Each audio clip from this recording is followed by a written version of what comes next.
And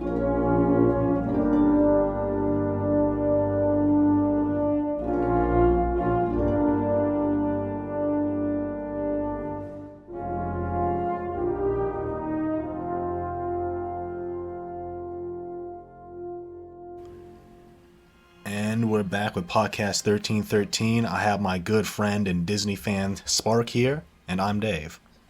Uh, that's a joke you got, huh? Disney fan. Yes, big fan of I Disney. wonder I wonder if anybody looked up that executioner droid from last podcast. Yeah, that stupid ass fucking Mark X. We read Han Solo's Revenge, Spark. This is the second book by Brian Daley. He did Han Solo at Star's End, which was all about Han, raiding the corporate sector authority prison facility. I'm busting out his friends and everyone else there. This one was kind of more like, if the last one was like a prison break, this is more like, I guess it says Han Solo's Revenge, but I'm kind of iffy on whether this is really classified as revenge. But It's not really revenge, not and really. I was waiting for the revenge part, but the synopsis of this book pretty much Han didn't get paid a measly 10 grand in credits, right? Mm-hmm. So like he's literally doing all this stuff to get his 10 grand. Yeah, that's essentially what this book boils down to. Han trying to get a 10,000 credits he feels he's entitled to earn, even though he isn't really entitled to it. And I don't know about you, but personally, 10,000 credits, like when I hear that in like the Star Wars universe, I don't think that's like chase down a slave or circle down and get type of money. You know what I mean?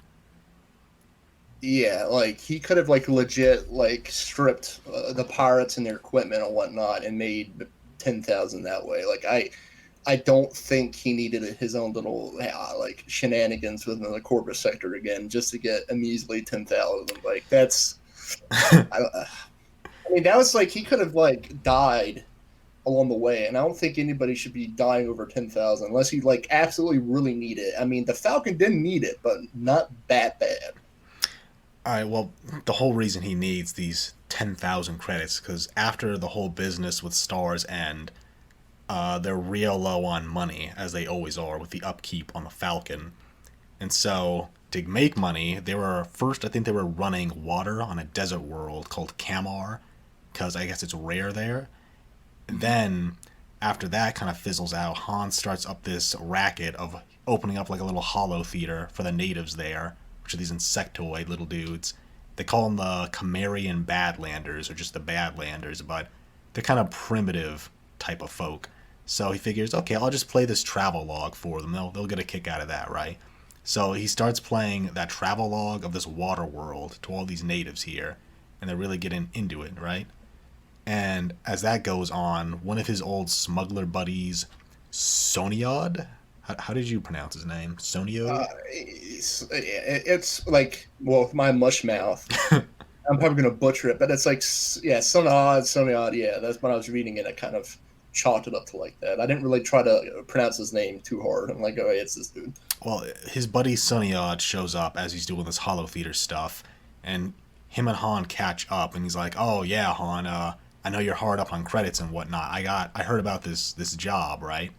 And he's kind of suspicious about this job himself, but he's passing it along to Han anyway, because Han really needs the money, and there's no real details for this other than come here and wait for further instructions, and you get a little bit of an advance payment. And typically, with these type of shady jobs with no advanced details, it's kind of a rule of thumb that you probably shouldn't take them unless you really, really need the credits, which is why Soniad came to Han. As that conversation is going down, however, we also learn Soniad came there with a little hollow film to play. That was like a romantic comedy or some shit, right? Yeah, it was a romantic comedy, and it started like to like it was like a kind of like a human flick. Yeah.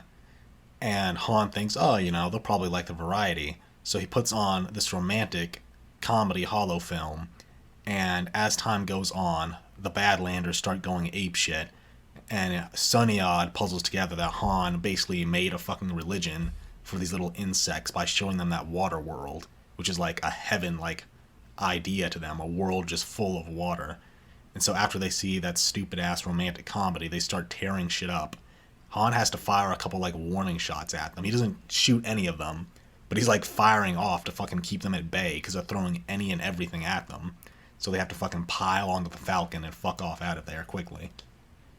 Yeah, you also didn't mention about they offered like to get into the sea those like this water planet using like a hollow projector, right? Mm. They gave up like parts that the Falcon needed to get off the planet because something went wrong with the Falcon. So what was it called? It was like pretty much fluidics, Mm. right? Basically like this old, really like old style like water pressure system, but it was in the Falcon, and they kind of like they had a word for it in the book. I forget what it was called, but it was like for tribute to kind of like Han thought it was like they're paying for a mission, but in reality they're kind of tribute giving their some some of these parts to see this water war, like in church like you give like alms and stuff Yeah, like they're that. giving him all That's sorts basically of what shit, that. like diamonds. He had to convince them to stop giving him food because I guess it wasn't appetizing. But they were giving him like whatever they had for. That should have been the first sign. If instead of giving you credits, they're giving you like holy contributions. Yeah, well, granted, Han probably thought, yeah, these guys are just savages. They probably don't know anything Well, about he any needs of to check his white male spacer privilege, Spark. Yeah, that's true. Han is from Corellia, and he needs to check that privilege. But Uh, yeah, he kind of didn't. I mean, I'll start with Han on this one. He probably didn't know. I probably wouldn't known either, but now he does know. So yeah, he's not gonna fucking forget it. But after at least not that, showing pictures to go on. aliens. Yeah. I mean, it sounds like a pretty comfy racket, doesn't it? Just chilling and showing natives fucking hollow film over Well, and over again. like Han did comment on this that he did say that it would be a nice little racket, legal racket to have to show like these like hollow films to some of these primitive planets that people can just pay to go see. Like, yeah, that's actually kind of smart, but he kind of miscalculated that they were so primitive that it's like going back in time to maybe like the medieval time Mm-hmm. or like earlier before that, and we show them like an iPhone or something like that. They probably think we're gods or demigods or something like that. You know what I mean? That's pretty much what happened here. So I mean, if she's going to do something like that, at least you got to have go to some population that kind of knows what technology is, rather than these really primitive people living in mud huts or whatever they were described out in this Badlands. It didn't sound like it was a place anybody would be living, if they had a choice. No. Uh, so after that, Han decides, okay, since that just fucking failed, we need to take this shady ass job. And that leads into the second chapter where Han, Chewie, and the droids are still with them, actually. I should mention, Bollocks and Blue Max are still with them. They work with Han to keep basically to stay on the Falcon. You pay your way by doing fucking services for me. Mm-hmm. So the four of them are heading to the snow planet of Lur. Now, do you remember much about Lur when you were reading this section? Yeah. Basically, it had like an ionization sphere or whatever it was called, like that. Basically, it messed. It was like, how did you describe it? It was like There kind of was like an like ion kind of Yeah, there's like a going through the layer of atmosphere. ion energy that was like fucking with the ship's systems, which makes sense if you're a shady smuggling contact and you want to stay somewhere out the way. Yeah. So they had to go through there, Mm-hmm. and like they had to land on like an ice sheet, and Han described it like he was pretty much describing it in his book. It was so cold that he kind of thought he needed to go back and get like a respirator for like air to breathe because the air was so cold it was like stinging his lungs or something like that. But he wasn't going to stay that long to need one. But like it was that has to be very very cold. Yeah, he had to suit up and everything to even step outside there. I should mention though that there's a running theme throughout this book and pretty much all of them of the Falcon just falling apart or needing repairs or upgrades or some shit. And they mention prior to touching down on Lur that there's something wrong with the fighter fire fighting measures on board the Falcon, which is going to be very important very soon in that chapter. Yeah, Because when they land, Han suits up and he's going down to meet with the contact who identifies himself as a Zlarb. Zlarb, which is a weird ass fucking name. Zlarb. yeah. I'm like, when I saw his name Larb, I'm like, I don't know if that would be a good name to have. But I'm not judging. That's his name, but more power to him in that regard. But Yeah, you could be named something stupid like Spark or something. you're real funny. Don't worry, don't worry. You have to be a complete fucking idiot to choose Spark as your name, you know? Oh yeah, Dave. When your name's not Dave, right? Buddy. Dave, that's respectable. That dude sounds like a fucking Chad. It sounds like a cuck. This is what he sounds like. But Zlarb, he talks with Han for a few moments. They basically say, "Oh, you're Zlarb? Yeah, I'm Han. Oh, you're here for this job? Yeah." And as they're getting into it, Zlarb immediately pulls a fucking gun out on Han and basically motions for him to head back onto the Falcon.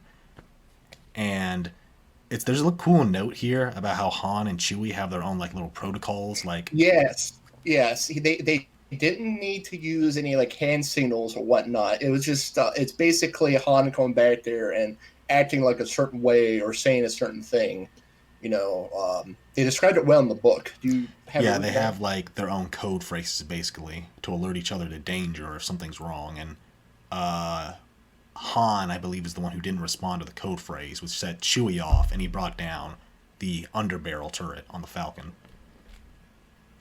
Yeah, because we have to get another thing clear that this is Zalorb wasn't working alone as well. He had No. other there as a script, and they also had like these little blasters that came out like kind of like out of your palm, pointing it at a hand. That's why he had to like pretty much give it. They pretty much pulled some butt fuckery with Yeah. this one. Han was being used as a hostage, basically, so Chewie couldn't exactly fire on him with the turret, but he forces him to turn down the fucking ramp, and all of Zlarb's fucking goddamn butt fuckers come out of the woodwork and start hurting Han and everyone else on there. And it's around this time that we learn what these dudes are doing. They're fucking slavers bringing on the natives of Lur onto the Falcon. And not just are they bringing slaves, but they have this creature called like a Nashta, which is some type of like Yes. feral type of beast that they have as extra protection, basically. Yeah. You also forget why these natives they're special because they Yes. know how to. They're genetic like altering or something like that. You were describing it. That was kind of illegal to have like that kind of knowledge. I guess since the Clone Wars, right? The genetic whatever they were expert in. He was describing it in the book, but that's why these guys were worth the risk going because they were worth a pretty penny. Yeah, I guess this was like before Arcanians or Kaminoans existed, so these Lura people, I guess, were the top geneticists. Well, not to get too far ahead, but like a lot of the terms in this book um, were like the very first ones ever to appear. I think in Star Wars media, like we were talking about, like vibro blades and stuff like that. Yeah, this is the first instinct or first mention of where vibroblades basically get the spotlight. Brian Daley created that shit, which, good on him. Actually, don't let me forget. At the end, like when we go through all of this, I want to bring up all the weird ass phrases from the first book. I forgot to mention the last podcast. Yes, I'll make sure we have at the end. I'll mention something to you. Then we have like a little like few minutes of describing all this like weird stuff that went through the thing. Mm-hmm. Okay, so Zlarb and his gang, they're getting the Lurs, the Lurians, or whatever they call themselves, and Han on board. Bollix and Blue Max, this is fucked up. They put a restraining bolt on Bollix, so he can't really do shit. He's kind of just forced to just stand there as they're fucking taking the captain and Chewie hostage. But Blue Max, he's inside and he's not really connected to Bollix. He's trying to reach out and like set off the fucked up firefighting measures to like take the slavers and everyone else by surprise. But it's like the way they describe it is he's like straining and damaging himself to reach over and set them off. So he's like really busting his ass to save them, which, that's kind of endearing for the little droid, putting his ass on the line to help them, even though Han is generally a dick. Yeah, what really got me like thinking about like these droids was like there's a passage where Blue Max he messes up his arm, right? And it was described as like the data going to like the droid was pretty much like blinding pain because he kind of broke his arm trying to activate the fire measures. Which Measures. Fuck. it kind of begs the question of why would you program a droid to feel pain? Yeah, it's kind of messed up if you think about it. There's a lot of shit is just fucked up if you really think about it in the setting. Just like needlessly fucked up. Yeah, like the Vong, for instance, they're pretty. There's some messed up shit they do. Yes. But after Blue Max accomplishes that, all this like foam and anti-incendiary gas fills up the Falcon, and that's when Han and Chewie basically say, "All right, let's surprise these assholes." They fucking beat the fuck out of his larb immediately. They take his weapon, and I forget the exact details of the ensuing fight, but that dumbass Nash Taw creature gets free. I believe it's Chewie that kills it, right? Chewie pretty much literally like it beats it to a pulp. Yeah, and I forget. I think Chewie also kicks ass in the scene because I think he also takes on like another because there's a part of this Yeah. group, right? There's a big ass alien, like kind of like almost Chewie size, but obviously it's no Wookiee.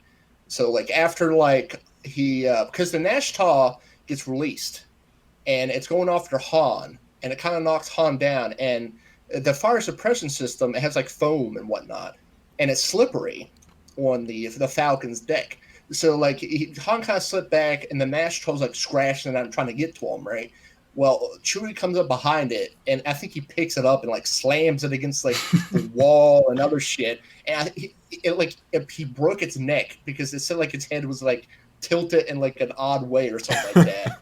And of course, the guy, the handler, was like, "Oh, you killed my Nashtal," and I think Chewie killed him too. I forget what happened. But Chewie, he was pretty good in this You section. see, that's the thing I like about how Brian Daley writes Chewbacca. Like, he's having fun with how goddamn powerful Chewie is.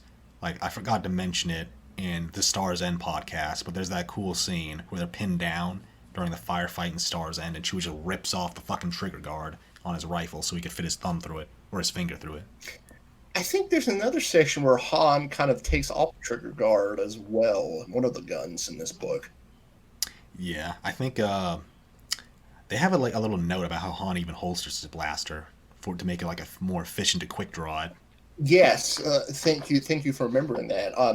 They follow down like the front sight and do some other stuff to kind of fit so Han can like because Han's supposed to be like really fast, even though he's not like a gunslinger, right? He's more of a smuggler. He takes his gun out real fast, like in the Wild West type shit, which is pretty neat because he's kind of known for his his fast reactions and whatnot.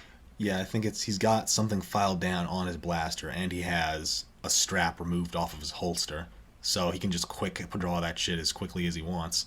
Yeah, remember it was the front side. I just said that they got fall down. Mm. I mean, like the guns would have like the front sight and the back sight, but since he already has like the side scope to it, the front sight's really not needed for it. No. So they don't kill all the slavers here in this battle, but they, I think there's only like two of them alive after they're Two done. humans, yes, two Yep. humans. And I think they just like let the slaves do whatever the fuck they want with them after they release them. Karma is a bitch. That's what I have to say. Karma is a bitch. Yep. So after that, they're patting down. This kind of reminds me of a fucking tabletop game. After you've killed all the enemy NPCs, you're patting them down to steal their shit, steal their equipment, which is probably better than yours. Well, it depends. Like normally, like you're gonna have to search some of the enemies like broadly and see if they have anything of note on their body, unless we've been in that situation where there has been like that one person that literally has to go to each individual and be like, "Can I search? Can I search?" So, So Han searches Zlarb's body and he finds a data plaque and a message tape. And if this was a modern day Star Wars novel, it'd be like, okay, he finds his data pad or he finds his hollow messenger. But this is like a data plaque and a message tape, which is Brian Daley's archaic phrasing he uses for it before they had that stuff. Does that appear like the security like little box thing? Was it the data plaque which was described then? I think it's all in a security case because it's a security case later on that becomes important. Let's talk about the security cases. Like when I read that and you were describing it, I thought it was kind of cool. Basically, the security case is like a device you can put stuff into, right? But how was saying that like some of them have like there's because it normally gives you a shock or sometimes like a neuropoison depending on what you put in this little case. Well, some of them are known to kill people. They try to like tamper with it Mm, bad enough. So that was pretty neat. yeah, that becomes important later on, but for right now, Han is checking out the contents of the security case, and he finds out through a little recorded message tape on there that Zlarb, he was instructed by a black-haired man to come to the planet of Bonadon in the corporate sector to receive payment after everything was settled and done with. I believe at some point in the message tape he's also told about the planet of Amud, which has a connection to the slaver plot as well. There's some sections of the book, we'll get into it, but there's some sections of the book where it's really hard to follow the plot threads from one to another. Like, it's not initially apparent why Amud is important until, like, later on.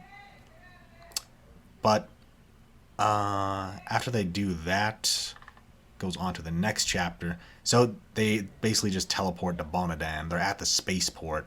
I think they call it the landing zone or something. Yeah, it's supposed to be like this really large like spaceport, and it's like goes for like kilometers on end. I like how they also describe Bodadan, like the grass and like the ecosystems kind of like dying or dead because of like the corporate sector has a lot of like mining and industrial stuff with a lot of pollution that kind of it ruined the atmosphere in a way. So it's just like this really like kind of like what I mean, like industrial esque planet. But like the spaceport where they're at, supposed to be like the biggest one, I think, on the planet. So it's like really large, like its own like mini city almost, where all this stuff goes into. Yeah, it's a pretty notable planet as far as I know. It appears in Empire at War, that video game, and Yeah, I've took over Bodadan a lot playing that game. yeah, I've taken that over a couple times as well. But after they arrive on Bonadan, they were told to wait if someone comes to a specific table 131, at the specific spaceport bar there. And so they're just basically sitting down, scoping it out, waiting for the contact to arrive. And they're waiting, and they're waiting, and they're waiting, but the deadline passes, the contact doesn't show up, but they're still just waiting there, and eventually they see that this dark skinned woman arrives who's basically talking with the bartender there, and she basically, because the bartender is saying, "Oh, you can't take that spot; it's reserved," and she basically just browbeats him into taking the seat there and sits down at table 131, and that tips off Han. Oh, this must actually be the contact then. At some point, Well, not exactly, because remember, she caught Han looking at her yes, during the conversation there, and she kind of like gave him a little like smile and everything, and Han's like, okay. So he kind of overheard their conversation, and obviously the table got, the manager gave her the table, so he's like, oh yeah, that person's probably not coming now. So he sticks around for a little bit longer. Chewie does. He goes off to, like the guild hall and some other stuff yeah, while that Han's sitting at this table yeah, I talking. forget exactly what excuse they give for Chewie to fuck off because they get separated here for a little bit, but I can't remember what the impetus of that was. It would certainly solve a lot of Yeah, problems if Chewie was with him. yeah, because you're find out here in like a few minutes why it would have been more prudent for Chewie to stay around rather than him going off to like the guild halls and because like I said, this spaceport's pretty huge way that it's been described. So finding Chewie in like this large spaceport with all the various guild halls and stuff would have taken like half the day. Hmm. So Han talks to this woman, and let's see, how did the conversation go exactly? It wasn't very long. It was very brief. It basically just boiled down to, yeah, I'm the guy. I want to get my money. It's like, okay, hold on. We can't do this here. Meet me at this abandoned hangar or this abandoned area, whatever it was. Then you'll get your money. And Han's like, oh, okay. And they basically sign off on that, and Han heads out over there.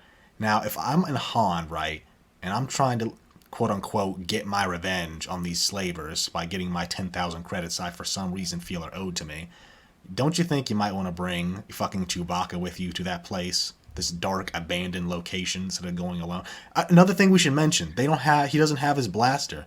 Bonodan has weapon Uh-huh. scanners everywhere, so he can't even bring his blaster. So he's going in You, here unarmed. you also forgot that a few key things here. Like one, Han is bringing like this bottle of this wine, right? And supposedly this wine is like fancy. So when you open it up for the first time, it's kind of like gaudy, and Han kind of like dislikes like the bottle because it has like LED lights, and it's kind of like the This brand part of this confused the wine that fuck kind of out of shows me. up. There's the part where So like, he go on. okay, no, you go on. What were you saying? I was gonna say the part where that wine plays a role in helping here confused the fuck out of me, but I'm gonna let you explain first. Yeah, I'll explain because like it has like LED. It's pretty much just like a LED advertisement. Like, thank you for buying the wine. You know, and enjoy the refreshment, and yada yada yada. And it plays for like a few minutes. And like Han, like in the book, it notes that Han finds it kind of like embarrassing or a little flashy. He doesn't really like it too much. Well, he was meeting the woman, right? Because she was supposed to meet him at this hangar. So he takes some like these two disposable glasses, and he orders another thing of this wine to bring with him. So he takes a kind of like a speeder or whatnot to this place. Well, he doesn't go through the front entrance of this place, right? And it's kind of out of the way. It's like a, a landing pad where you rent, for like temporary, like for like long term storage or staying, right? So he figures I'll go through like the back way, and he'll set up a little area with like the wine and the glasses and wait for the woman, right? Because if she doesn't show up, then okay. But if she does, obviously, how Han's trying to, like, become like this womanizer, try to like, cheer and that sort of thing. Well, of course, as you said earlier, Dave, you should have brought someone with him because he was waiting there, but then the lights turn out. Yeah, like this seemed like a rookie mistake for Han. Yeah, it seems like he shouldn't have even like Han Solo did this, but then again, this is supposed to be his revenge for 10,000 credits. That So, aren't even really but owed to him. anyway, yeah. So it's like okay, but anyway, like Han almost gets like there's a scuffle in the dark, right? And Han is like someone comes behind Han and tries to knock him out with like this kind of like industrial esque like anesthesia type of like what's that stuff called? What, are you trying to say chloroform? Yeah, like chloroform, and like knock his ass out. Well, obviously Han knows what's up because his head's starting to get a little woozy, so he holds his breath, and he's like fighting this person that's like behind him, like on top of him at this point. So he gets thrown against like the containers. Then he gets up. Then they have another scuffle, and I think Han either scratches or he bites the hand, like the arm Yeah. of this person to try to get them off.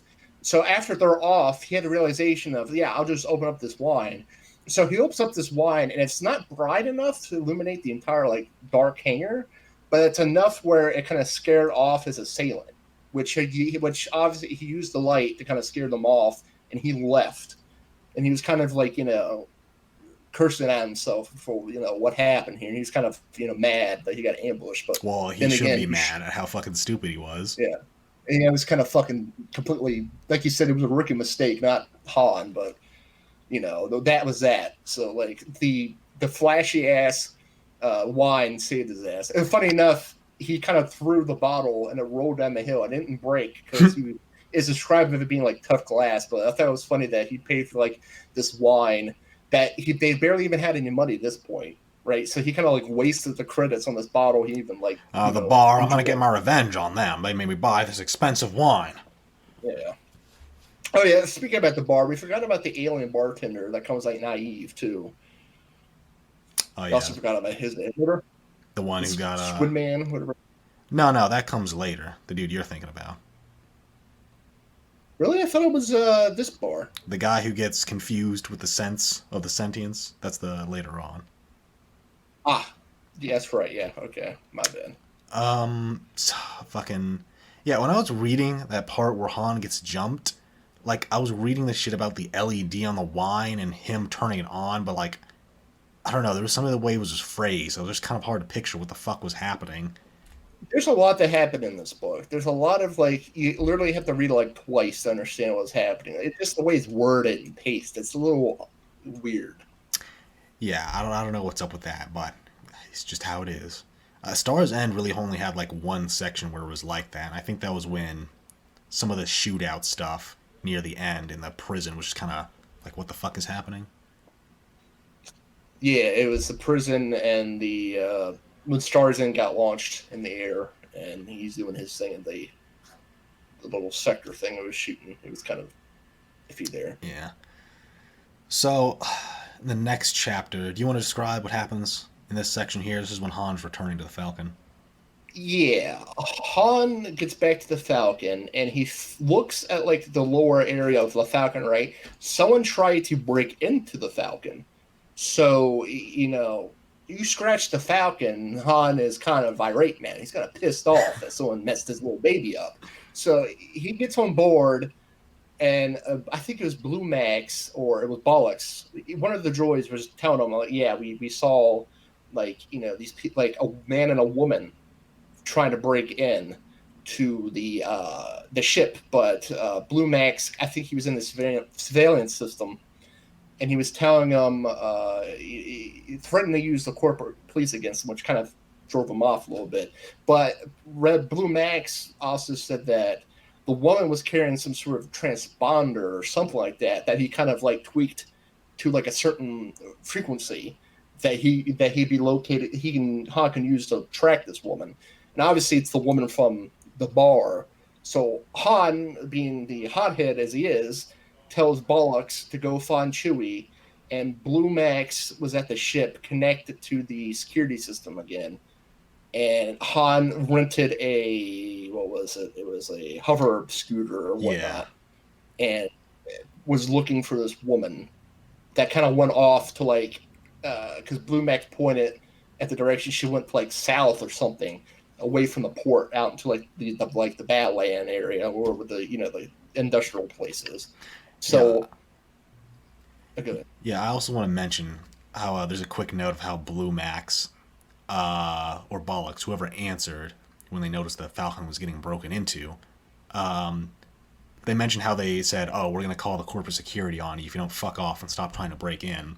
But like, there's a little aside that like, "Oh well, they don't actually want to call anyone here. They want to keep on the low." So they kind of pull the Han-like bluff there to get them to fuck off.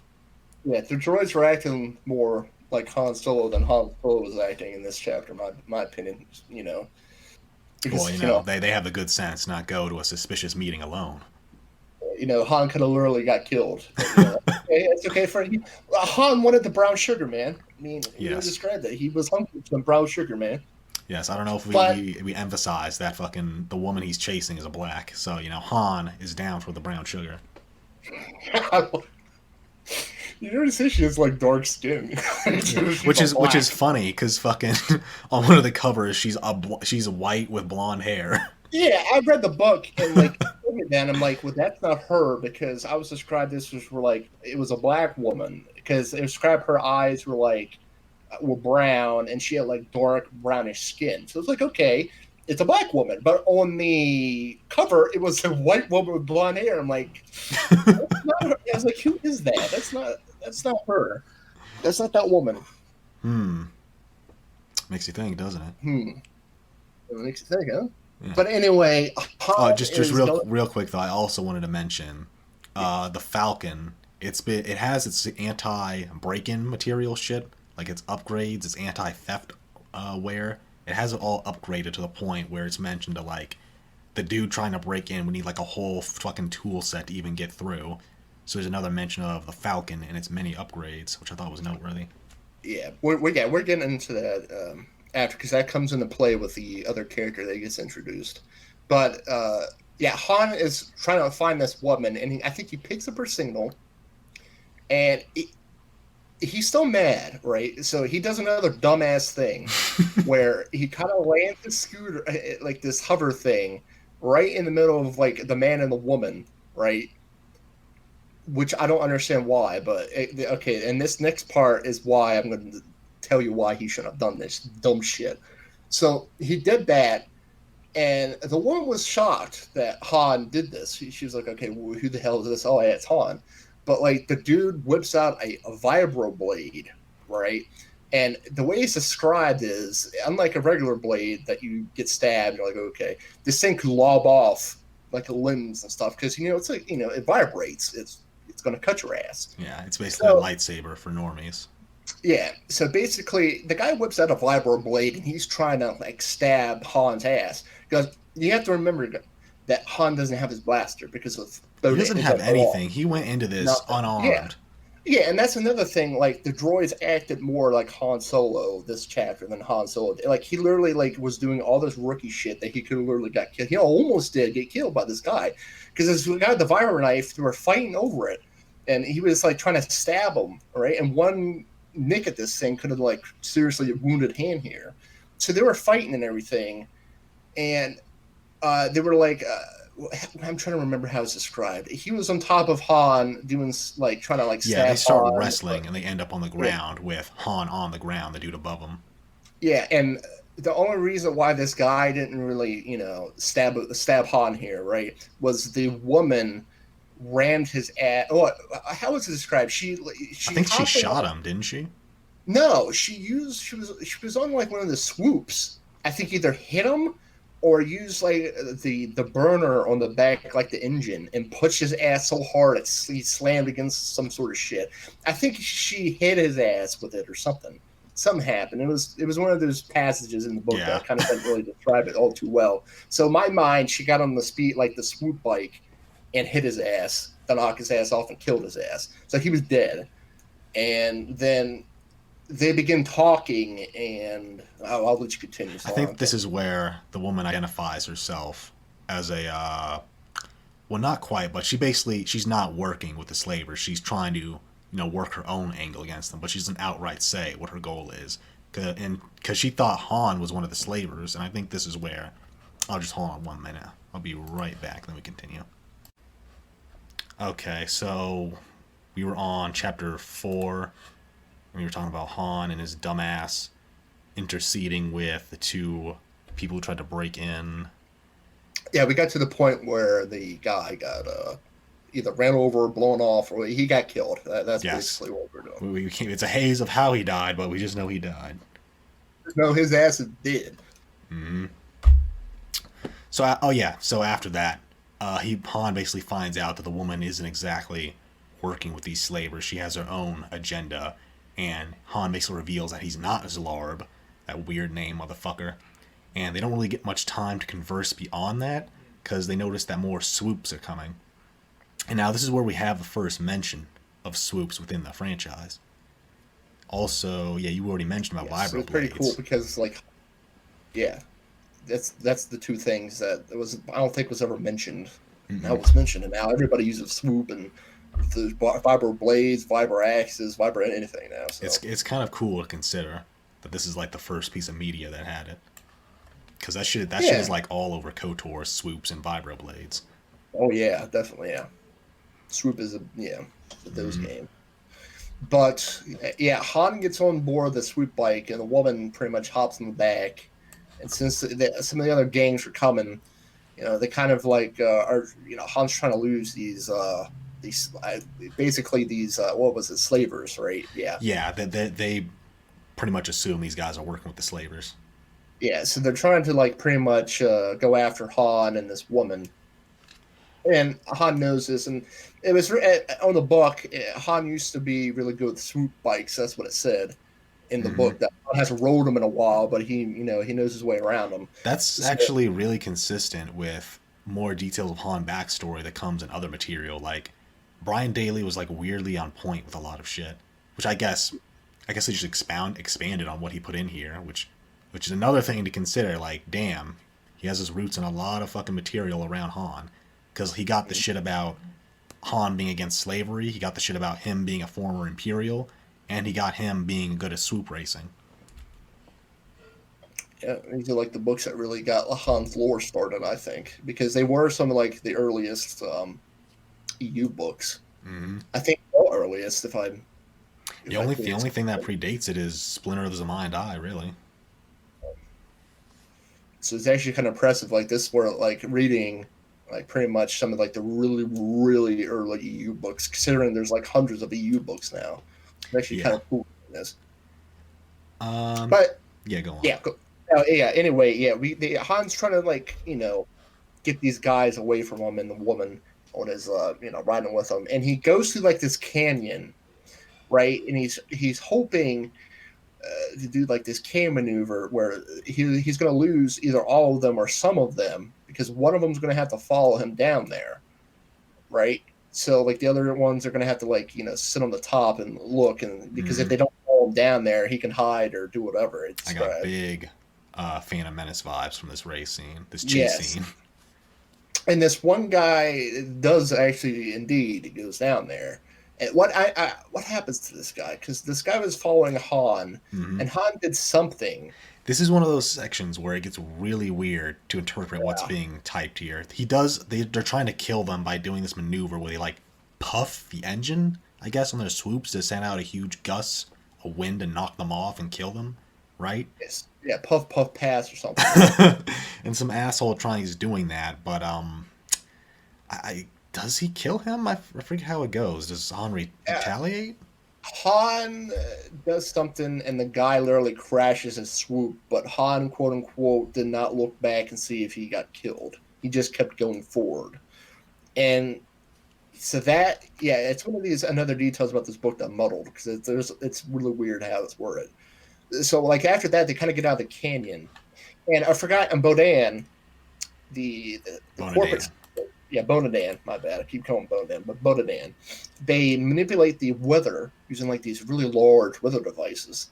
Well, Han saw one of these weather devices, and he's gonna like go into it to try to lose these because the slavers are back on his tail now after he Mm-hmm. leaves the canyon.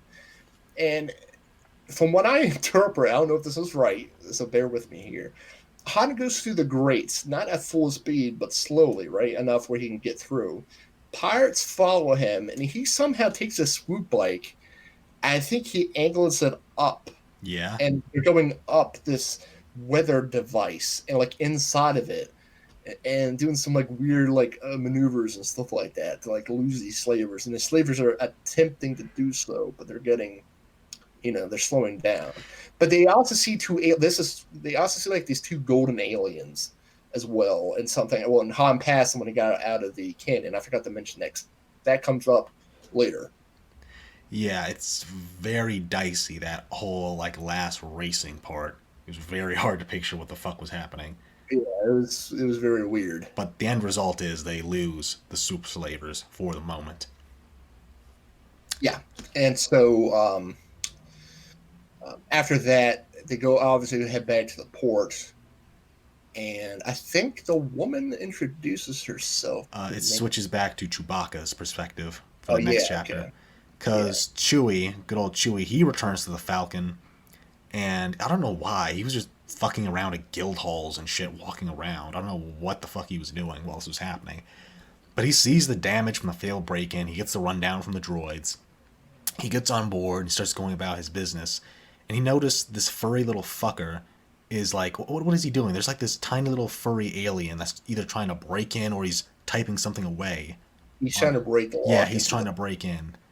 And that pisses him off because Chewie thinks, oh, this is the guy who tried to break in earlier or something like that. Or no, I think he would know. It was two humans because the droids would tell him. But basically, he's pissed. So he goes out there, he picks up this little fucking alien, and he gives him this whole rundown about who he is and what he's doing. And it basically amounts to him explaining he's like an interstellar repo man for a collections agency. They officially call him a skip tracer, which, again, is another foundational word there in Star Wars, skip tracer. Yeah. His species, I had to look up his species. It's pretty much just think of like it was like an otter rat platypus thing. Yeah, No, it was like yeah, it was something like that. yeah, Like they're a like weird, literally giant otters yeah, otter like rat, like the two rat with teeth. big ass, yeah, buck fucking rat teeth. Or fucking rat teeth. And he's basically telling him like, oh, according to this, Solo owes this, this, and this in payments on the Falcon, or the ship's gonna be repossessed. And Chewie is like really considering just murdering this dude in broad daylight, which unfortunately he can't do. So he kind of just lugs him around with him, and he's going off to try and find Han so they can straighten this out. Yeah, they have a meeting point at like some restaurant that he's going to meet Chewbacca at like later down the road because they may have like some neutral meeting spot to meet Mm-hmm. uh, if things got hectic. So that's where they're Han, and it's not Han, but Chewie's thinking, what was what they called this dude in the book? Spray. His name was Spray. Yeah, it's a little weird. Like, yeah, so they take Spray, pretty much manhandle Spray to come with him because obviously Chewie's not going to leave that guy on board the ship. So he takes him to this restaurant and then goes back to Han. Yep. So we finally get the name of this fucking woman, so we can stop calling her the woman. She introduces herself as Fiola, and she reveals she's working, well, not working with, she is a part of the corporate sector authority. She's the assistant auditor, and she's trying to break up a slave ring within the corporate authority. And her whole motivation and personality is she's an idealist of sorts, and she's trying to break up this slave ring. Yeah, very naive. She's trying to break up this slave ring so she can get what. But on top of that, it's not just she also says to Han that she knows about, because like they have like this dialogue because they have to go back to the hotel, and Han's talking to her, and she pretty much says, well, I'm going to get a big fat promotion, and blah blah blah. And Han's like, oh yeah, the corporate sector has its fair share of misdeeds and whatnot. She's like, well, I'm going to get the board of the directors and change it from the inside out. I know all about what's wrong with the corporate sector authority. It's like, if you if you knew everything that's wrong with the corporate sector authority, you'd see how futile it is to get a cushy executive position and think you can change things. This is like, okay. This is like a modern day. You want to become a senator, and you want to change it from the inside out. You get in there, no. The mess is too big for one person to clean up. Yeah, so that's naive you thinking, especially like the CSA. Like if you try to diddle daddle with the others, you're gonna get killed. So I don't. Dude, the CSA is exploiting countless species. They're practically just enslaving people. There's armed resistance against them. Bonadan itself, they've completely turned it into a toxic waste where they have to manipulate the weather with giant installations. It's like, come on now. They literally ruined the like Bonadan like completely, to the point where like nothing lives there. Like the grass is dead. There's no wildlife anymore. It's just dead. I know. It's almost like, maybe they're an evil institution that, it's not capable of saving. The type of institution that would build a secret prison on a fucking hidden away planet called Star's End, where they put people in literal time stasis out of sheer paranoia. I can change it from within. Okay. All right. That comes. So that's what Fiola is all about, as she explains to Han. She was trying to basically infiltrate and break up that slave ring all on her own so she can, get a comfy position up in the exec position. But following that, this is actually where that scene you were alluding to earlier with the squiddy-like alien bartender was coming up, because they're called Sleegies, Sleegee, Sleegies.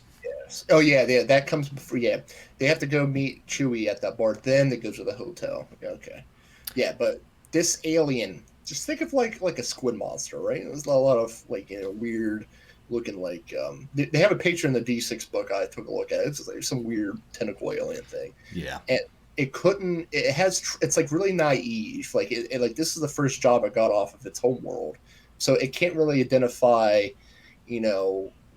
a lot of people by their faces because it's pretty much fresh out of water here. So it has little, it kind of it called Fiola like a man at one point. I think. Because they can't differentiate humanoid sense, because scent is the only way they can basically discern their surroundings, because they don't have eyes. So he's constantly Han takes advantage of this, because there's one moment where they're about to leave. Well, maybe I should back up. Because first, he gets Fiola confused for a man, like you said.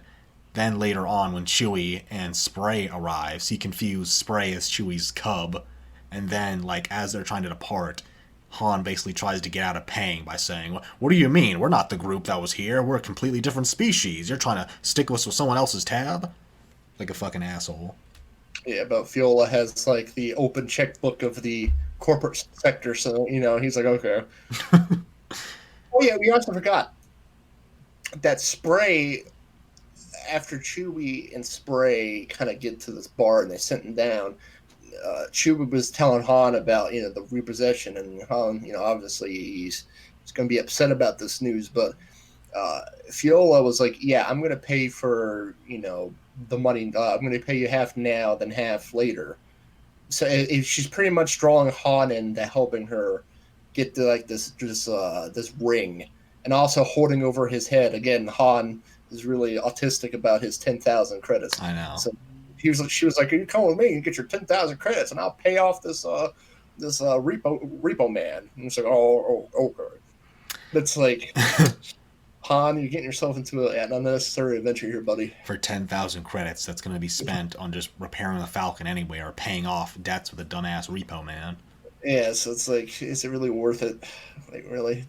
You're going to kill yourself over this. But, Han has to have his wacky adventures. Yep. I was going to complain about something, but I forget, so fuck it. Oh yeah, this is another thing where, as I said, it gets really hard to follow some of the plot threads. Their next destination is the planet of Amud, because there's a shipping firm connected with a clan on that planet, but they don't exactly spell that out. I forget how they phrase it, but it's very muddy, the reason as to why they're going to Amud. Yeah. Yeah. Like, this is the part of the book, like, we already said this multiple times, where it's confusing. But now this is really, it's going to get really muddy. Because then after the bar, Han and Fiola go to her hotel room. Yes. Where someone trashed it already. So, how does it describe? It's Fiola's room was trashed, and her assistant Mag, who was helping her with this, is also trashed, and Mag isn't present. Yeah. So Meg, they thought, yeah, he's probably already captured by the slavers, because then after Fiola gets what she needs, they both look outside. And they also remember the two golden esque yellow aliens I was said earlier. Han identifies them. Yeah, those are the guys we saw in the swoop, like chasing us. So they kind of leave the hotel through some moves. Yeah, this is another section where they concoct this plan, right? Okay, we can't go out on the Falcon because they'll be seeing us. They're watching the spaceports. So let's split up. Han and Fiola will take public transport to Amud, and Chewie, Spray, and the droids will go on the Falcon. And somehow this is going to throw off the slavers. Yeah, so they pretty much take a shuttle to another point so they can book a passage to the planet they're trying to go to. And not Han, but Chewie and the others are going to go straight to their destination. Chewie really got the shit end of the stick. He's got to go along with the stupid ass fucking repo man on the Falcon while slavers got his fucking number. Well, you see, he's with Bollocks and Blue Max, which they're decent, but Spray wasn't really that bad because he was playing with Chewie on the Falcon with the the little classic board game. He was actually kind of almost winning, so it wasn't like Spray was bad. He's kind of you probably think as a reader, I can't wait for this guy to leave, but he's not that bad. He kind of he eventually holds his weight down the road. That comes later, but at that point I was still like, God damn it, I hate this dude. Yeah, because like I said, you're reading it and you don't want to see the Falcon have some random pencil pusher. Yeah, take the Falcon. So you're kind of going against him. But I could see how he was kind of growing a little bit, not really uptight, but he kind of got used to Chewie, was playing with Chewie. He wasn't getting as intimidated from his roars and stuff. So, he was certainly going far just to repossess the Falcon, going along with breaking up the slave ring. Yeah, if I was a repo man, I'd be like, no, just pay me my money now. I'll be gone. No. And that should any other normal person, right? If you're going to be sent somewhere and repossess something, you're not going to go on some a different planet or two and worry about a slavery ring and worry about anything else. You want your money now, or you're just going to leave or take what you need. I got to make sure the Falcon's intact by the end of this so I can repossess it. To me, that would be a little weird. I'm like, you either give me the money now or I'm going to take the Falcon. There's no negotiation. I'm not going to go with your stupid ass quest. The guy went on the quest. So it's like, you know what I mean? Like if I was on Repo Man, I wouldn't have done that. I don't think anybody would have done that. So I guess it's species, but Yeah. something to think about. Yep, so Han and Fiola book passage on this passenger liner called the Lady of Mindor, which is going to take them to Amud. And when they get on there, they kind of have some back and forth about Han and his general character and his commitment to this and whatnot. Han runs into an old smuggling buddy called Roa and his wife Luhuil, however you say her name. Yeah, I And can't. yeah, it's one of those names. They actually have a pretty like interesting, kind of sad exchange, Han and Roa, because Roa asks Han like, "Oh, are any of the old boys still around and kicking?" And he's basically running down like, "Oh yeah, this dude's during hard labor for life. These guys are dead. This guy's in a coma in the hospital forever. Sonyod, he went legit, but yeah, I'm basically the only one still alive and not in jail." Yeah, basically, like this guy was like old, like working buddy of Hod. I think it wasn't described. This guy was like the first dude like that drove Hod in like the Kessel Run, something like that. Yeah, he was present or something during Han's first Kessel Runner. I think he was working for his organization at the time when Han did the Yeah, Kessel Run. yeah. So Han pretty much told him like, "Yeah, I'm not smuggling anymore." And they're going over some like reminiscing, and it's kind of sad because all the old guys are either dead in the hospital or in prison. And they have like that conversation, and he's like, "Yeah, goodbye." But his wife was like, "Oh, you didn't really leave smoking, did you?" And he's like, "Oh no." She's like, "Oh yeah, well, thank you for not telling him that." Then Yeah. they kind of leave. Believe it or not, Roa actually comes up again in the NJO. Him and Han run into each other once again, helping him with his personal quest. What do they? What was the quest? Um, if I recall correctly, Roa's wife was killed by dudes working with the Vong called the Peace Brigade, and he basically wanted Han's help in getting revenge. Okay, then see, in that context, it's kind of sad. Yeah, it's kind of fucked up. This one interaction. Oh, years later, this woman's gonna be killed by fucking traitors. Yeah, both fucking traitors. Yeah, betraying fucking the galaxy to goddamn invaders like the Vong. Like really? Well, if the Vaughn had my balls in a vice and put my ass on a pain rack, I kind of, I would have to No, these consider these that. guys weren't force. They were just fucking traitors. These Peace Brigade assholes. But never mind, put them on a pain No, rack. they're fuckers, complete fuckers. But let's get back on fucking point here. So after they part ways with Roa, I think Han, I think you're supposed to take away from that scene with his wife that he's kind of like thinking on himself, like, oh man, am I gonna ever end up like Roa, or nah, this is just the life for me. I'm never gonna settle down and be a man like him, just an old fucker wandering around with the woman he loves. Yeah, reminiscing of old times, that sort of thing.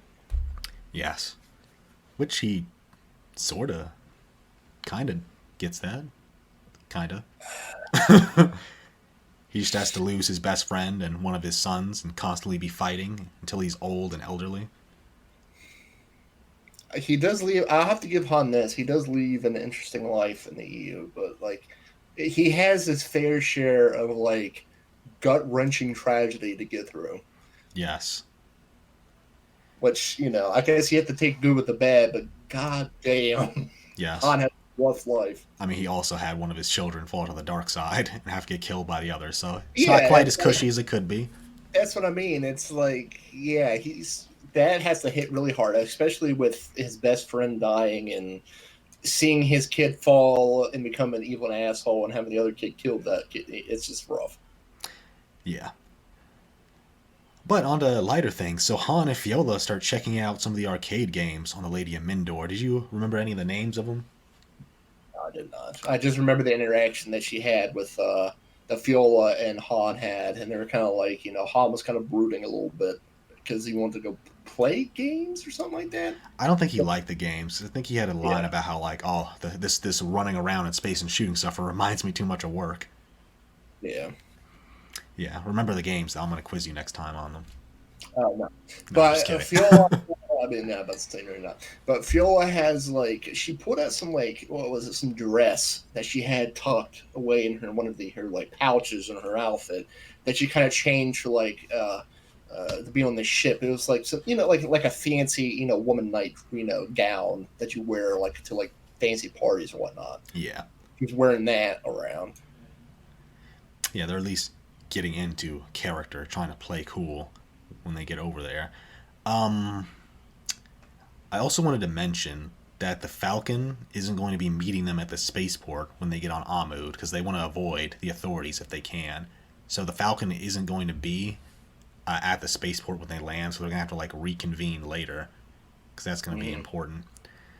Um, so after their exchange there, it isn't long before the Lady of Mindor is attacked by pirates, aka the fucking slavers, which Han puzzles out immediately, because he gets tipped off that things aren't exactly pirate-like in this scenario, as pirates are hitting the Lady of Mindor basically in the middle of corporate sector space, which is very abnormal, and they're telling them not to launch any life pods, which makes Han think, okay, they're coming here for specific people. Who could those specific people be? Us, because they want to fucking kill us. Yes, And and what? basically Han knows what type of vessel it was, a Class M or something like that. They give some designation to this vessel, but Han kind of knows it in a way, Yeah, and he wanted to use like this turret, but Fiola was telling him like, yeah, don't shoot at it, and Han's like, I'm just going to take my chance, but like something kind of like he has an he was like, idea. yeah, he has an idea, so he's like, okay, I won't do this. So he leads Fiola to some side passage. It looks like some closet that actually goes down within like the guts of the ship. And then there's the patches where Han was like, "Oh yeah, she has nice legs." Oh, okay. Keeping his He's eye on like, the prize. keep his eye on that brown sugar. No, he can forget about the 10,000 credits. He's got something much more valuable in front of him. Mm-hmm. But yeah, she plays the part of the scared passenger and lures over one of the pirates. Han fucking knocks him out, and he takes this big ass flechette launcher, like a fucking Doom weapon or something. Yeah, heck, yeah, use canisters rather than blaster bolts and gas. So he like literally had to load it. It was like a shoulder mounted like flechette launcher. But it was described that this flechette launcher wouldn't really hurt any of the pirates here. At least not too bad because they had armor on, but it would hurt like the unarmored passengers. That's Yep. what they had. But it was pretty neat because he actually did get a chance to shoot off a few. It was pretty neat. Yeah, he shot a couple fucking rounds out of these goddamn pirates here. But it's that chapter ends and it switches back over to Chewie and Spray, playing, passing time, playing board games. Spray points out some specific move as they're playing the board game as he sends a single pawn forward at great risk. Well, not great risk, but kind of as a what's the right terminology here? A sacrificial lamb, kind of sacrificial Yeah. pawn. And I think it's Max who notices there's a power disturbance on the Falcon, and he alerts Chewie to it. And Chewie breaks out the tools, he gets over down to the guts, and he discovers a fucking sleeper bomb on the Falcon, which is a special type of bomb intended to blow up in hyperspace, leaving virtually no evidence of any type of sabotage. So, what did you think of this chapter, Spark? Well, I thought it was kind of scary because Chewie knew what it was because Chewie looked at it and he was like, "Okay, he needs to get on." This is another thing I want to bring up. This is what it reminded me. When ships in Star Wars are in a hyperspace, it was described you could actually go out there. There's like a thin bubble around the Falcon where you can literally go on like outside during hyperspace. And Hmm. Chewie wanted to get in like a suit, but he didn't like the suit because it felt like you were closed in. But he needed to go out there to get the bomb. Well, lo and behold, the bomb goes off, but it doesn't exactly like do what it was meant to do, right? So like it does blow up a big hole, but Bollocks comes up with this idea of sitting in front of the hole that it caused, right? To kind of cause like an airtight seal that's surrounding his body, Yes. which is pretty neat and kind of brave on the droid's part, seeing Yes, once as again, another moment of the droids being cool. Yeah, so like he had to get like it was described they had to do a smaller patch to put there, but then to get a larger patch to get the other hole on top. So they had it like here's another it was another weird moment in this book where it's kind of like confusing. So like Blue now Bollocks had to like move away from the hole, and Chewie had to put the smaller repair patch in the hole Yes. of the Falcon, but it was kind of it didn't really hold up very well, and I think didn't it blow out and cause a bigger hole I than think before. so. I just remember Spray sending out Bollocks and Blue Max in a life pod, and I'm not sure why. To get Han, I think it was Oh, on yes, that's right. because I think Blue Max is still on board the ship.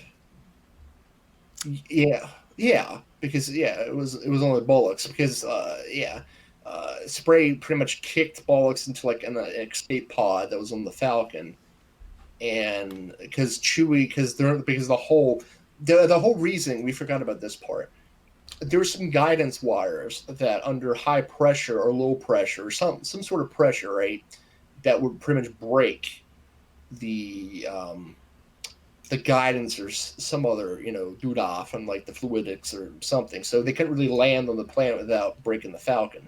So that's why Spray had to pretty much kick Bollocks out to kind of go search for Han Yeah. on the planet because they literally had to crash in a way or like land somewhere because the Falcon would be kind of dead in the water after that.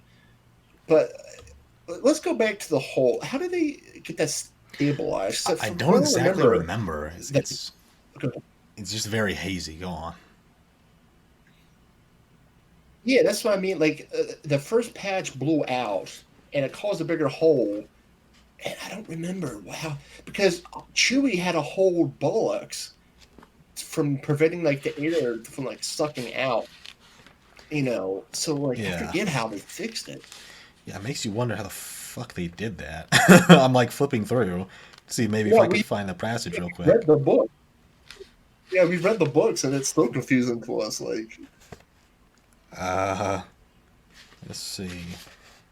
Um, the starship gave a convulsive shudder. Okay, let's see. Is there anything that explains how the hell they plugged that with Bollocks for blocking at the same time? Um, no, I'm not seeing anything here. yeah, it's weird. Yeah, I, so let's I, not get too hung up on it. actually, I Let's just think, say that actually, I it think it was. mentions here, um, as he's blocking it, Chewbacca doesn't have any free limbs, but Bollocks does, so he takes an inspection plate, they call here, swings it over on his pivot, and he jams it in there, basically. Okay. Yeah, it's one of those passages in this book where it's really weird the way to go to describe things. Yeah. I don't know. I don't know. It feels like he needed an editor on this. A better one. Well, um, yeah, he did need an editor. yeah. Shit, did he even have an editor? I just see Brian Daley on there. No Which editor. is probably Well, still, he did pretty good without a fucking editor. good. So it cuts back to Han for chapter 8. He's running around with the fucking flechette launcher. He crosses paths with the black haired man from the data plaque message tape, who is revealed to be Mag by Fiola. He fires off some suppressive fire at them, as you mentioned. He can't really damage the pirates because they have armor, and he doesn't really kill anyone here. But it gives him and Fiola enough of a chance to get to a life pod and jettison down onto the planet towards the spaceport. Yeah. So now this planet. Let's just. This is my least favorite part, in my You opinion. didn't like Amud. No, I didn't like Game because it was weird because it reminded what it reminded me of. What, Star It Trek? reminded me no, it reminded me of Space Scotland. They have all these families on this planet, and they all have to worry about honor, and they have to it just reminded me of like the Scottish Highlands, that like their clans. It was basically a bunch of clans on this planet, and they had some like weird, honor system there. It was humans too, wasn't it? Yeah, they're So human. that's what reminded me of sort of like yeah, it reminded me of the clans, of like like I said, Scotland, because there's like different clans and they all working together, but they have like a certain kind of honor they have to hold up to, Hmm. and they have to go find a certain one to go see something about the ships for the slavers that they bought or sold or something like that. Yeah, when they get down on Amud, Han and Fiola are trying to play the part of, a couple that just escaped off of Lady Amindor, try and get past them because they don't want to get tangled up with any of the official security. That's where you find out there's some kind of clan system here because the security dudes talking to them, they kind of have a dick measuring contest about which clan member in the security force is going to take them to which clan stronghold for a little moment there. Thankfully for Han and Fiola, Bullocks arrives pretending to be just a regular service droid that belongs to them, and they are able to basically, I forget exactly how the conversation goes, but basically Han reveals like, "Hey, I'm actually here to see the leader of Clan Morglade because he's still trying to investigate the slaver connection with the shipping firm," and they don't meet directly with the Morglade, which is, I guess, the title for the clan later. They meet with his sister, Ito. And this is from Ito, they discover that her brother is locked in a death duel with a gunman named Galandro. And Han and Fiola basically put together that this Galandro was specifically put here to kill him to cover up the connection with the slave ring here. And Fiola basically has the idea that, hey, Han, you should enter as the Morglade's second so he doesn't die and we save his life. And Han's like, I don't want to fucking die in a duel, though, especially dying over 10,000 credits. Remember, entire journey was because of the revenge of Han not getting paid 10,000 credits. Not paid for a job he didn't do in the first place. That was the revenge, everybody. 10,000. But he eventually relents after some cajoling by Fiola. He gets in there and he stares down the other gunslinger. Now, Galandro, he actually has a pretty cool description of him here. He's got this gray jacket on with his collared tunic, and he has his facial hair, these long mustachios, braided with these big beads. Kind of looks like a Mongolian in my mind, or some type of like gypsy gunslinger. Yeah. He was kind of like has like that's actually describes him perfectly actually in my mind as well. Yeah, and so Galandro's like, "What the fuck? You're not the Morglade. Why are you here to duel me?" And Han brushes him off, and Galandro doesn't really have any other choice but to decline the duel and ask for apology because he's here to kill the Morglade, obviously to cover up the slavery ring's connection with them, and he's not able to do that. So yeah, he basically just fucks off after that, but not before he kind of shows Han like, "Hey, if I really wanted to, I could fucking murder you." Because as he turns to walk off, he does this quick snap around, gets down on one knee, and fires 4 shots at these hollow targets near where Han was. And he's like, maybe another time we can find out who's better. And then he kind of takes his leave. Yes, he's yeah. Ooh. Well, you're not a fan of Galandro. He's all right, but they kind of introduced him a little bit too late in the book, so I don't really care too much about him to be honest. He'll get more showcase in the next one. You kind of just see him, and he's kind of just a smug asshole in this one. But I promise you, he'll get more moments to be an asshole in the next one. So in the next chapter, it cuts back to Chewbacca and Spray, and I know we've said this a lot, but this is one of those chapters where it gets really hard to interpret what the fuck is being written. Yeah, let's just we can cut a lot of the details out and just go straight to what we remember. Basically, after the whole the whole duel's cancel off, and the brother's able to tell Han. He had some stupid again the honor system here. He was like, "Oh yeah, I can't tell you who sold the ships because the honor, blah blah blah, yada yada yada." But it turns out that Are you just gonna skip on to the next chapter? I mean, that's basically there's really nothing. I mean, it's the same chapter. No. This chapter 10 is separate from. It's just all Chewie. Then it cuts back to Han and Leia. Okay. I mean Han and Fiola. Yeah, I mean, basically, yeah. I mean, that's go ahead, go ahead. Yeah, I just want to mention it real quick because there's a detail from this chapter that is important later. I was about to say Han, God damn it. Chewbacca and Spray down at the Falcon are trying to get some repairs done when these grazer animals are like just stampeding all over the area, and they're trying to keep them at bay because they don't want the Falcon to get overtaken. And the reason they're going wild is because these flying animals are attacking and eating them. And there's actually a really cool description here of Chewbacca shooting one of those fucking things down. He like shoots it, like sends these giant holes into its chest and like blows out the back of its head or something like that. Do you remember that? Yeah, he used the crossbow of his, and yeah, he just murdered one. But I think it was kind of neat how he kind of like because basically, but just picture this in your mind, and this is what I did too. They're pretty much gigantic, big ass like space elk that Yes. like are pretty much are like stampeding, and I think Chewie gets cut off from the Falcon.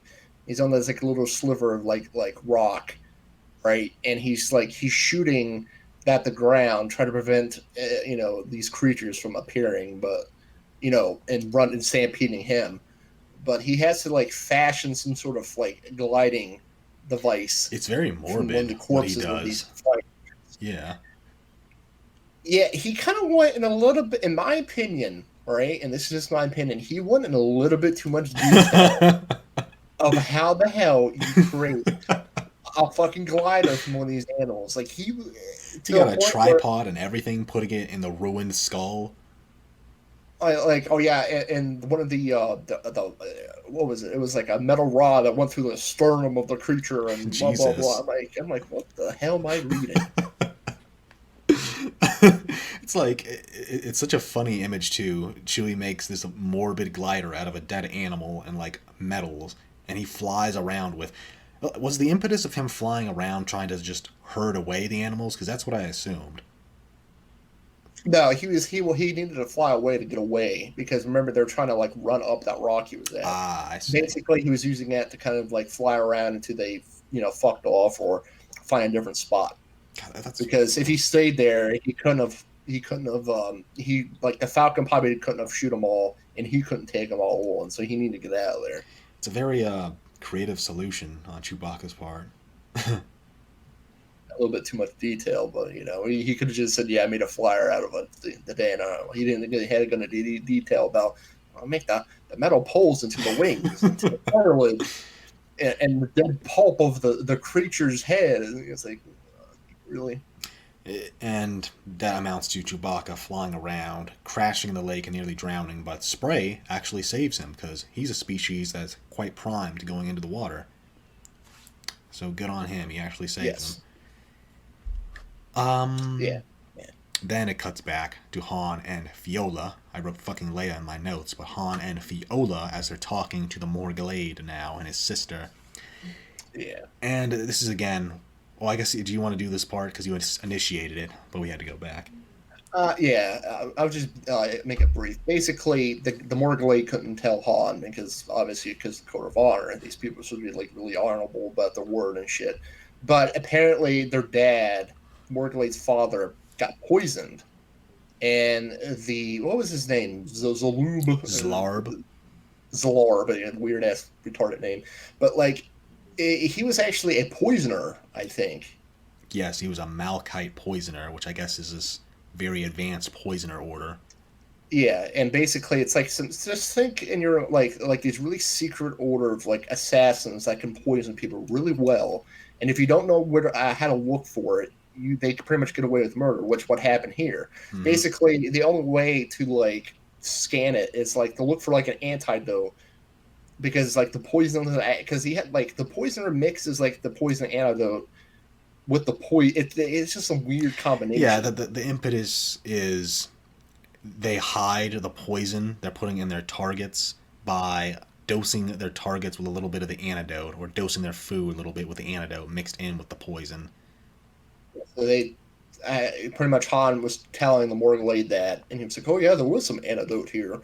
They must have double crossed us and killed our father." Oh, And we'll he was break like, our code "Here's the now. Yeah, we'll break our code. Now you told us the one thing. Now we get to break the code. I'm like, oh yeah, well, okay. I mean, they were already revealed to be piece of shit slavers and liars and backstabbers. So It's that gonna it be literally took them murdering your father to finally give up that code. yeah. So like they should have just gave up the code when they knew they were dealing with seedy, disgusting slavers. But I guess the more Glade, my honor. But yeah, so after that, they had pretty much Fiola has her list of all these like people involved with the slavery ring now. Yep, Since she all these gets all ships, these corporate sector authority people implicated in it now. She has all the records. She's got all the transcripts. all the transcripts, she has all the delegates. Um, so after that, Han gets a. He gets, did that pick up? Did you hear that? Yeah. Okay, well, whatever. There's noise at my house here, so it'll get picked up. That'll be an extra bonus for the podcast. But so Han gets a little, like, what do they describe it as? A speeder, as like a ship. He basically gets a ship to go out and look for the Falcon. No, he goes back into the escape pod shuttle and He goes, just they take the escape pod. yeah, remember because it lands. No, the escape pod is like its own little mini shuttle. So yeah, he goes back there with bollocks and scanning for the Falcon. Yeah, I see. So that's how they did that. I just assumed he got a ship from them, but no, he went back to the goddamn no, crashed no, escape pod from the Lady of Mindor. yeah, they got his ghetto ass like escape Scorched and shuttle, burned. and he's using that. And they finally find the Falcon in the Yep. land. So they meet up. There's reuniting all around. Everybody's happy. They got their records, so I'm sure Fiola's happy about that. But then they basically get alerted that ships are incoming against them, and it's the slavers coming to finish them off.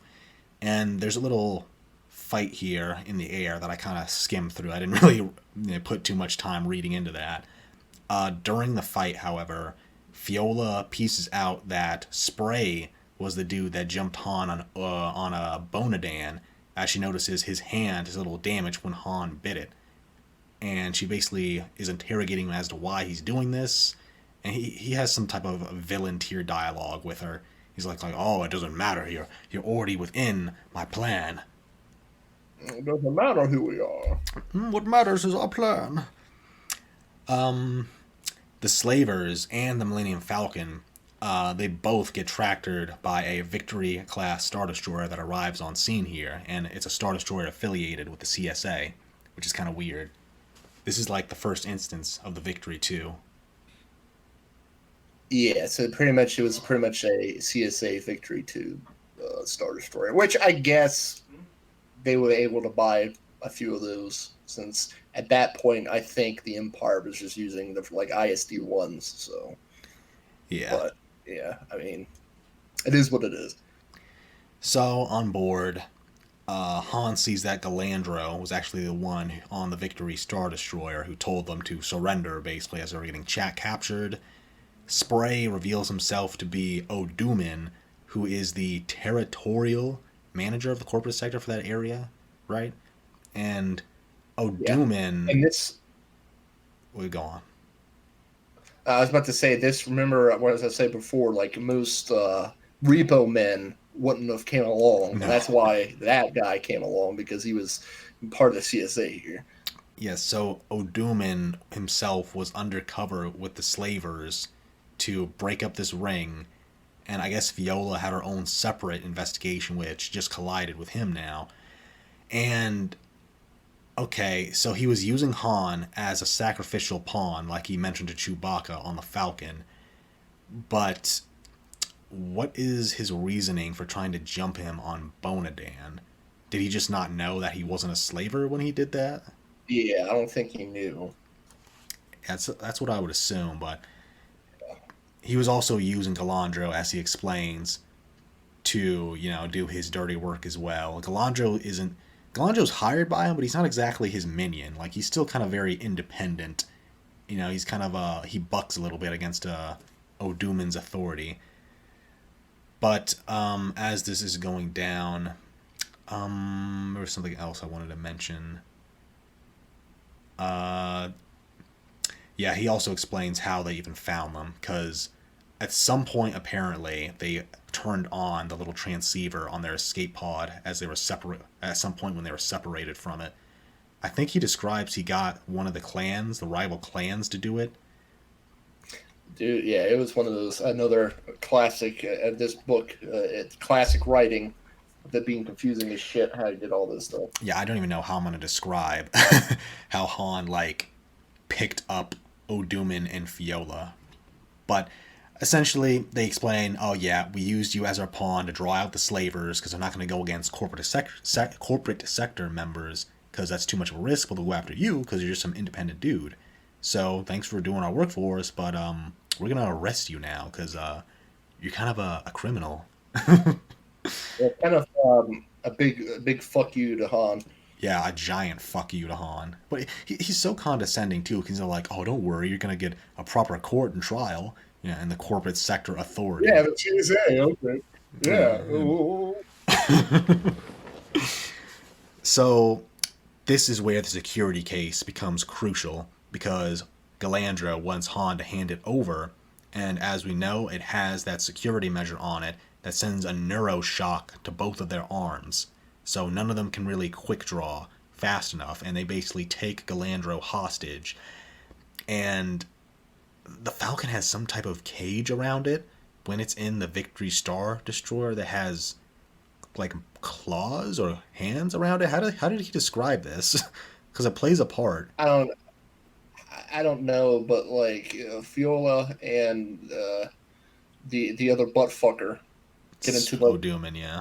the Coomer gets into the security basket, and Han just rips the basket off. And then he kind of holds them hostage.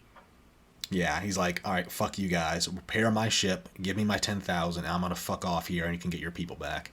Well, Which, okay, so basically he looks down the security like little cage, and Fiola's like looking at him, and again the I'm just gonna spray at this point. He's like holding like this like curled up like scared out of his mind, and Fiola's like laughing a little bit at Han, and yeah, Han blows her a little kiss, and that's where it ends. yep, he gets his 10,000 credits, but I'm not sure if he got revenge. This book had nothing to do with any revenge. No. So the title of this book was a lie. It was no revenge in here. Yeah, it was just Han going on this wild goose chase for 10,000 credits that he gets in a very roundabout way. Han was very greedy. It should have been Han Solo's greed. Would have been a Yes. perfect Stupidity, title for too. this. He made a lot of dumb mistakes in this. There's a lot of mistakes he made in this that could literally got him dead.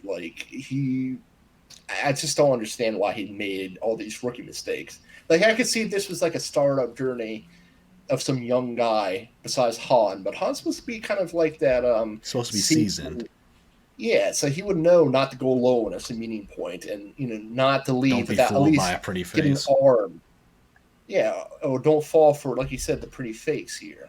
But he fell for the pretty face. He got dragged into this quest to stop slavers, which he almost got arrested within this, the corporate sector here, and Mm. he got used pretty much. So it's like maybe this should be a life lesson for Han. Like, I mean, don't trust any of. If anybody tells you they're part of the corporate security, tell them, yeah, we're not working together. Well, this is the last time they go to the corporate sector authority, so they at least have the good sense to leave that part of space for good.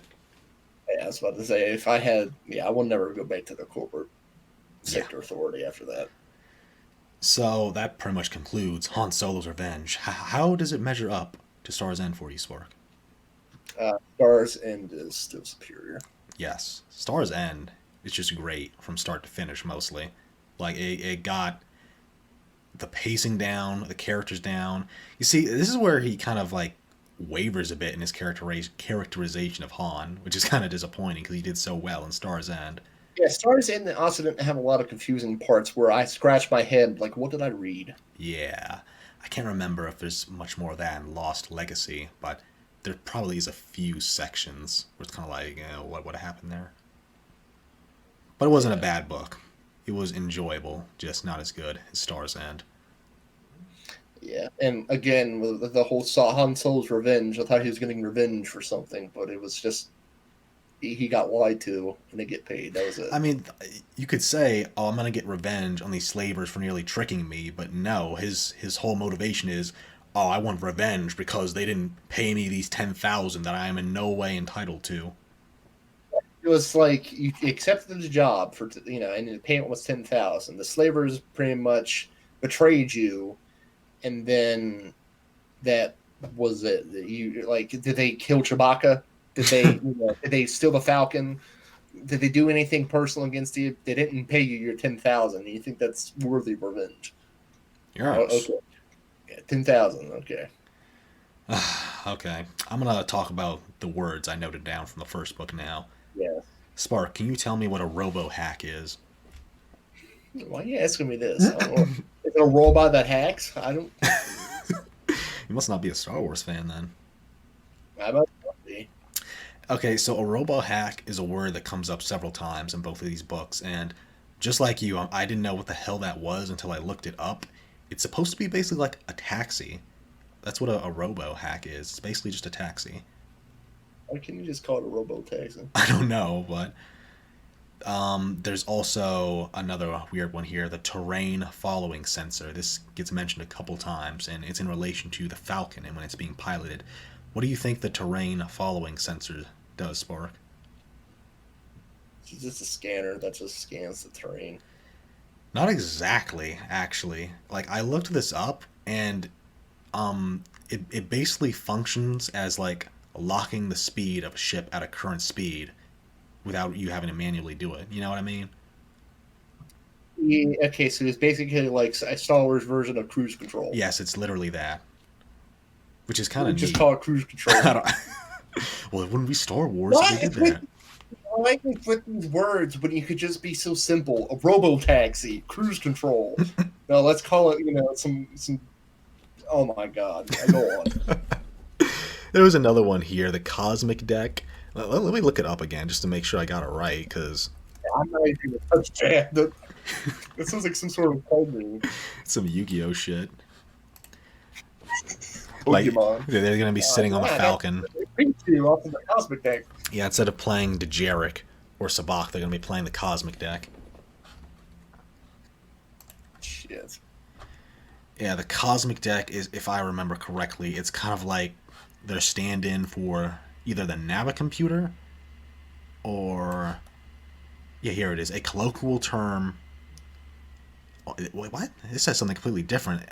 A cosmic deck is a colloquial term referring to fate, comparing it to a deck of cards. What? Whatever. This book is written weird. Star Wars, ladies and gentlemen. Yeah. Cosmic Decks. Han has a couple slang words he uses too, like final jump and referring to death. He calls the show basically a dogfight in the first book. There's a couple more standout ones, but nothing really worth mentioning. What about BS Pop? BS pop. Do you want to elaborate on what that means? Brown sugar, piece of puss. Han didn't get that, unfortunately. Oh, he blew her a kiss. Oh yeah. See, with Jess at the end, he at least got with her, but he didn't get nothing this time. Well, I guess, Han doesn't need to get with a woman all the time, but, Every time he has to. Yeah. About 80% of the time, all the time, right? Yes. But, blowing her little kid. I guess, I don't know. Well, I can see why, because they literally tried to arrest Yeah. him. I don't know why they parted terms so sweetly. She kind of went along with O'Dooman once he revealed himself to be an asshole. Dude, if I was with Han, I wouldn't blow her a kiss. I would just flip her off like, fuck you. I know, like we went through all of this, and you turn out to just side with this asshole. Fuck you. I'm gonna hyperspace with you guys in a bucket. I hope you get disintegrated. Yeah, well, whatever. Next is Han Solo and the Lost Legacy. Let's see how wonderful that book is. Yep, it's a pretty good one. It's literally just an Indiana Jones tale, but with Han. Well, actually, that could be, yeah, okay. Well, then we shall see. Should be good though. Like this book wasn't as good as Star's End, but I mean, it was still a good read. There were still some good parts, but it was Stars End's better, like all series. Yes. That pretty much wraps up everything I wanted to go through with this book. Is there any parting words you have? Um, well, so far, Stars End and Han Solo's Revenge. If you have a chance to read it, at least give it a go, so at least you Yes. can say, yeah, you read it. So that's my personal opinion. First time reader of those stories, I'll say go for it. It's worth every second. Indeed it is. And that is going to conclude podcast 1313 for now.